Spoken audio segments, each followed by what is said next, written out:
Assalamualaikum warahmatullahi wabarakatuh. Dari ayat itu dijelaskan, walaqad ba'asna fi kulli ummatin rasulan. Dan sungguh benar-benar kata Allah, kami utus seorang rasul pada setiap umat. Jadi setiap masa umat itu pasti ada seorang rasul. Walaqad ba'asna fi kulli ummatin rasulan. Rasul itu memerintahkan anik budullaha wajtanibut toghut. Sembahlah Allah dan jauhilah toghut atau berhala. Semoga kita dijauhkan dari berhala zahir dan batin. Faminhum man hadallahu wa minhum man haqqat alaihi dhalalah. Dan di antara orang-orang itu ada yang diberi petunjuk Allah, ada pula yang disesatkan.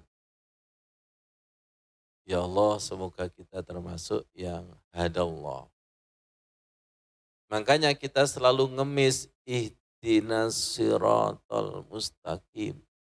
Kita harus selalu mengemis dan kita selalu butuh hidayah Allah itu.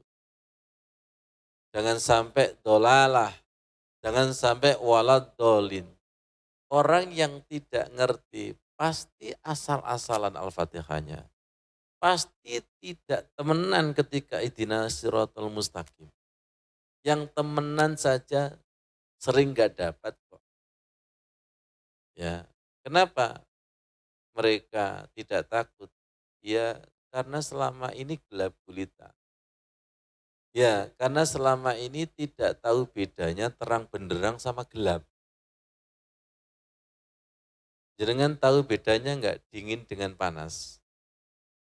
Kalau pernah kepanasan, pasti takut panas, pilih masuk dingin.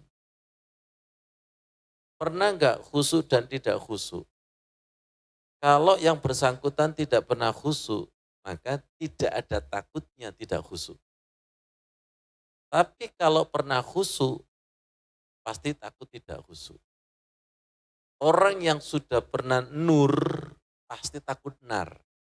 Tapi kalau nar, istiqomah, dan koncone akeh. Fasiru fil ardi, berjalanlah di muka bumi ini, fanzuru kaifa kana akibatul mukadzibin. Maka lihatlah bagaimana akibat orang yang mendustakan Rasul, mendustakan Allah, mendustakan Al-Quran. Baik, dari kata togut, saya kemarin ngaji, nangis, karena membaca surat Ibrahim 35-36 Pak Ilmi. Ayat 37 itu sudah saya amalkan sekian tahun. Rabbana inni askantu. Lihat Qur'annya itu loh. Lihat Qur'annya, ayat 37 itu sudah saya amalkan sekian tahun untuk mendoakan Pondok Al-Khusu. Rabbana inni askantu min dzurriyyati biwadin ghairi dzi zar'in inda baitikal muharram. Wahai Tuhanku, aku tinggalkan anak cucuku di lembah yang sangat tandus, tidak ada pepohonan, tapi di sisi Allah. Ini doanya Nabi Ibrahim ketika meninggalkan Siti Hajar, Sayyidah Hajar sama Ismail di lembah yang sangat tandus, tidak ada siapa-siapa. Rabbana liyuqimus sholata faj'al afidatan minan nas. Wahai Tuhan kami, jadikanlah mereka orang yang mendirikan sholat dan jadikanlah hati-hati manusia itu cenderung cinta. Afidatan minan nasi tahwi ilahin. Barokah dari doa inilah, maka siapapun yang datang dari Baitullah pasti kepingin datang lagi. Ya doa ini, silakan kontekstualkan dengan lembaga kita masing-masing. Paham maksudnya? Warzuqhum minas samarati la'allahum yashkurun. Berikan rizki kepada mereka berupa buah-buahan agar mereka itu bersyukur. Lihat saya,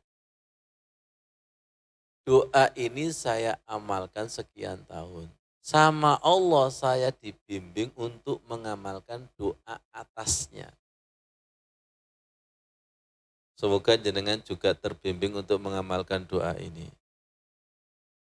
Doanya para nabi ini, terutama Nabi Ibrahim. Ayat 35-36. Buka ya hati jiwanya ya. Semoga saya dan jenengan satu dimensi. Dan semoga kita satu dimensi dengan para nabi. Karena kita selalu minta satu dimensi para nabi. Kapan? Assalamualaikum ayyuhan nabiyyu. Dan kita selalu minta, Mas Bri, sirotol ladina an'amta alaihim. Beri jalan yang satu dimensi, orang yang telah engkau beri nikmat. Siapa? Dalam tafsir itu 4. An'amta alaihim itu. Minan nabiyina, nabi, wasiddiqina, pencari kebenaran, wasyuhadai, para suhada, wassolihina, dan orang-orang soleh. Jadi ketika sirotol ladina an'amta, itu batin jenengan itu minan nabiyina wasiddiqina wasuhadai wassolihin. Satukan dimensi ruhku ya Allah. Ngemis gak ini? Nanti akan disatukan dimensi, ketemu doa-doanya orang soleh, ketemu doa-doanya para nabi. Saya dipahamkan Allah gini, doanya para nabi itu dialog ruh beliau dengan Allah. Itu sampai sekarang itu hidup. Percaya? Ilmu nafi, doa nafi, itu hidup enggak? Hidup. Dan doanya itu hidup sampai sekarang. Ini kira-kira nurun kepada siapa ini? Kalau nurun kepada kita dan kita amalkan, beliaunya seneng enggak? Seneng? Kira-kira jenengan dapat doa ini seneng apa biasa? Apalagi Nabi.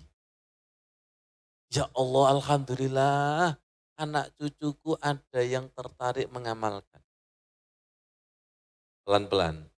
Doa itu memanggil hati dan jiwa, milih yang cocok. Bukan karena disuruh ustadz dan kiai, memang awalnya disuruh. Tapi kalau hatinya belum terpanggil, walaupun ustadznya sudah menjelaskan 10 tahun yang lalu, tapi kalau belum butuh, ya masuk telinga kanan, bahasanya sawaun alaihim a'andartahum am lam tundirhum la yu'minun. Podo wae, diingatkan, dijelaskan sama tidak dijelaskan, gak iman, gak ngamal loh. Gimana ibu-ibu sudah diamalkan? Belum Ustaz. Ustaznya sampai muru-muru sampai semangat sampai. Padahal ngombe kopi 3 gelas. Pelan-pelan nggih. Wa idh qala Ibrahimu, dan ingatlah ketika Nabi Ibrahim itu berdoa. Ingat, doanya para nabi itu ruh dengan ruh loh ya. Perkataan suci enggak kira-kira? Gimana enggak suci wong diabadikan di dalam Quran. Ini perlu diwarisi, apa sekedar diketahui, setelah itu diamalkan? Diamalkan nggih. Kalau diamalkan, kata Allah, kata Nabi, kamu itu amanah dengan doa. Nanti tak kasih doa lagi. Bolak balik jaluk ijazah. Wong wingi lho durung diamalan juwalu. Ono wonge enggak kira-kira? Kita itu kadang sering enggak amanah ilmu Pak Nurikan. Ilmu mek ditumpuk nok nggon dikumpul nok otak iki lho. Padahal ayatnya wattaqullah. Kalau kamu bertakwa, mengamalkan ilmu yang sudah ada, wa yu'allimukumullah, maka Allah akan mengajari. Dulu dengan sekarang itu beda. Kalau dulu itu banyak mengamalkan, ya banyak mengamalkan, ilmunya manfaat. Kalau sekarang banyak belajar. Mengamalkannya itu moh, tapi jaluk sakti. Wassalamualaikum warahmatullahi wabarakatuh.